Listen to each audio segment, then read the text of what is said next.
আসসালামু আলাইকুম বন্ধুরা, দীর্ঘ সময় ধরে বিশ্বের বিভিন্ন যুদ্ধক্ষেত্রে একচাটিয়া আধিপত্য বিস্তার করে যুদ্ধে জয় পরাজয় নিশ্চিত করে এসেছে আধুনিক যুদ্ধবিমানগুলো।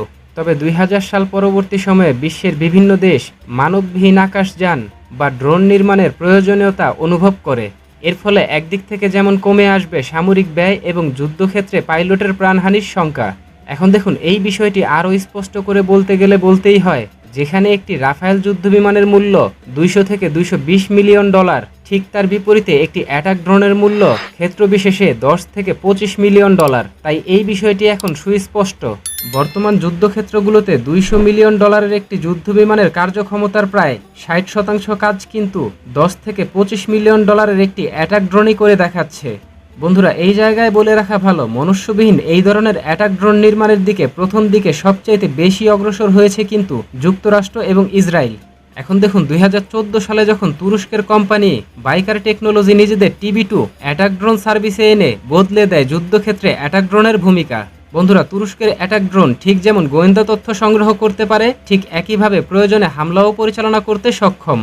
যার প্রমাণ কিন্তু লিবিয়া, সিরিয়া, আজারবাইজান যুদ্ধে তুরস্কের সশস্ত্র বাহিনী তুরস্কের এই ড্রোন ব্যবহার করে ইতিমধ্যেই বহুবার দিয়েছে। ঠিক একইভাবে ইউক্রেন রাশিয়া যুদ্ধে ইউক্রেনের সেনাবাহিনী তুরস্কের এই TB2 ড্রোন ব্যবহার করে রাশিয়ান আধুনিক সমরাস্ত্রগুলোকে খোলা টার্গেটে পরিণত করেছে। এখন দেখুন, তুরস্কের এই যে অ্যাটাক ড্রোন, এই ড্রোনটি কিন্তু যখনই নিজের মিশন পরিচালনা করে তখনই কিন্তু তুরস্কের কোরাল ইলেকট্রিক ওয়ারফেয়ার সিস্টেমের সাথে সমন্বয় করে নিজের মিশন পরিচালনা করে। বন্ধুরা, তুরস্কের এই যে কোরাল জ্যামার সিস্টেম, এটারও কিন্তু বিশ্ব দরবারে হু হু করে চাহিদা বাড়তে থাকে তুরস্কের TB2 অ্যাটাক ড্রোনের সাথে সাথে। এখন দেখুন, তুরস্কের সমরাস্ত্রের এই যে সক্ষমতা এবং যুদ্ধক্ষেত্রে যে সাফল্য, এর ফলে বিশ্বের বিভিন্ন দেশ বিপুল পরিমাণ তুর্কি সমরাস্ত্র অর্ডার করতে থাকে, যার ব্যতিক্রম কিন্তু বাংলাদেশও নয়। বন্ধুরা, বাংলাদেশ সেনাবাহিনী তুরস্কের TB2 ড্রোন এবং ইলেকট্রিক ওয়ারফেয়ার সিস্টেম অর্ডার করেছে। এই বিষয়টি কিন্তু সরাসরি বাংলাদেশে নিযুক্ত তুরস্কের রাষ্ট্রদূত মোস্তফা ওসমান তুরান নিশ্চিত করেছিলেন। এখন দেখুন, বাংলাদেশ সশস্ত্র বাহিনী সমরাস্ত্র ক্রয় করলে তার কিন্তু কোনো অফিসিয়াল ঘোষণা বাংলাদেশ দেয় না। ঠিক একইভাবে বাংলাদেশ কোনো সমরাস্ত্রের ডেলিভারি পেলেও সেটারও কিন্তু কোনো অফিসিয়াল ঘোষণা দেয় না। কারণ বাংলাদেশ সশস্ত্র বাহিনী সবসময় সমরাস্ত্র কেনাকাটা বিষয়ক চুক্তি হওয়া বলুন আর ডেলিভারি পাওয়া বলুন, সবকিছুতেই অত্যন্ত গোপনীয়তা বজায় রাখে। তবে আলহামদুলিল্লাহ, সুখবর হচ্ছে গত ২৭শে সেপ্টেম্বর বাংলাদেশ সশস্ত্র বাহিনী বিভাগের পক্ষ থেকে জাতীয় সংসদে নিশ্চিত করা হয়, গোপনে বাংলাদেশ সশস্ত্র বাহিনী তুরস্কের অ্যাটাক ড্রোন ডেলিভারি পেয়েছে। তবে কত সংখ্যক ড্রোন বাংলাদেশ ক্রয় করেছে এবং কত সংখ্যক ড্রোন বাংলাদেশ ডেলিভারি পেয়েছে সে সম্পর্কে কোনো তথ্য প্রকাশ করা হয়নি সশস্ত্র বাহিনী বিভাগের পক্ষ থেকে। তবে ধারণা অনুযায়ী ৬ থেকে ১২টি ড্রোন ডেলিভারি পেতে পারে। বন্ধুরা, আপনারা ইতিমধ্যেই জানেন, বাংলাদেশ সশস্ত্র বাহিনীর পক্ষ থেকে তুরস্কে একটি টিম পাঠানো হয়েছিল তুর্কি ড্রোন পরিচালনার ক্ষেত্রে ট্রেনিং গ্রহণ করার জন্য। বিষয়টি তখন মোটামুটি নিশ্চিত হয়ে গিয়েছিল, বাংলাদেশ সশস্ত্র বাহিনী তুর্কি ড্রোন ক্রয় করেছে। বন্ধুরা, তুরস্কের একজন উচ্চপদস্থ কর্মকর্তা গত কিছুদিন আগে ঘোষণা দিয়েছে বাংলাদেশ সশস্ত্র বাহিনী তুরস্ক থেকে জ্যামার সিস্টেম অর্ডার করেছে।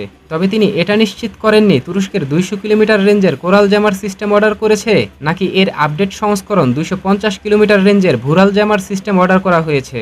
বন্ধুরা, এই জায়গায় বলে রাখা ভালো, বাংলাদেশের অবস্থান থেকে কোনোভাবেই ১২ থেকে ২৪টি ড্রোন যথেষ্ট নয়। বাংলাদেশের প্রয়োজন অন্ততপক্ষে ৪৮টি অ্যাটাক ড্রোন। এখন দেখুন, বিপুল পরিমাণ অ্যাটাক ড্রোন হাতে থাকলে পার্বত্য অঞ্চলে কুকি-চীন ন্যাশনাল আর্মি সহ বিচ্ছিন্নতাবাদী বিভিন্ন সংগঠনের উপর অভিযান পরিচালনা করার ক্ষেত্রে সশস্ত্র বাহিনীর জন্য অত্যন্ত সহজ হয়ে যাবে। পাশাপাশি ভারত এবং মিয়ানমারকেও চাপে রাখা যাবে তুরস্কের এই ড্রোন ব্যবহার করে। বন্ধুরা, আপনারা ইতিমধ্যেই জানেন, গত ১০ই মে বাংলাদেশ সশস্ত্র বাহিনীর পক্ষ থেকে আলাদা আলাদা 3টি ক্যাটাগরিতেও ড্রোন ক্রয়ের টেন্ডার আহ্বান করা হয়েছে। টেন্ডারে উল্লেখ করা হয়েছিল শর্ট রেঞ্জ, মিডিয়াম রেঞ্জ এবং লং রেঞ্জের ড্রোনের কথা। তাই নিশ্চিত করেই বলা যায়, আগামী ২ থেকে ৩ বছরের মাঝে বাংলাদেশ সশস্ত্র বাহিনী বিপুল পরিমাণ ড্রোন ক্রয় করবে এবং দক্ষিণ এশিয়ার ড্রোন ফ্লিটের দিক থেকে বাংলাদেশ সশস্ত্র বাহিনী থাকবে অত্যন্ত শক্তিশালী অবস্থানে। তো বন্ধুরা, বাংলাদেশ সশস্ত্র বাহিনীর এই যে গোপনে তুরস্কের ড্রোন ডেলিভারি পাওয়া এবং জ্যামার সিস্টেম অর্ডার করা, এ সম্পর্কে আপনি কি ভাবছেন? আপনার গুরুত্বপূর্ণ মতামতটি জানিয়ে দিন কমেন্ট বক্সে এবং ভিডিওটি ভালো লাগলে লাইক, কমেন্ট, শেয়ার এবং চ্যানেলটিকে সাবস্ক্রাইব করে সঙ্গে থাকুন। ধন্যবাদ।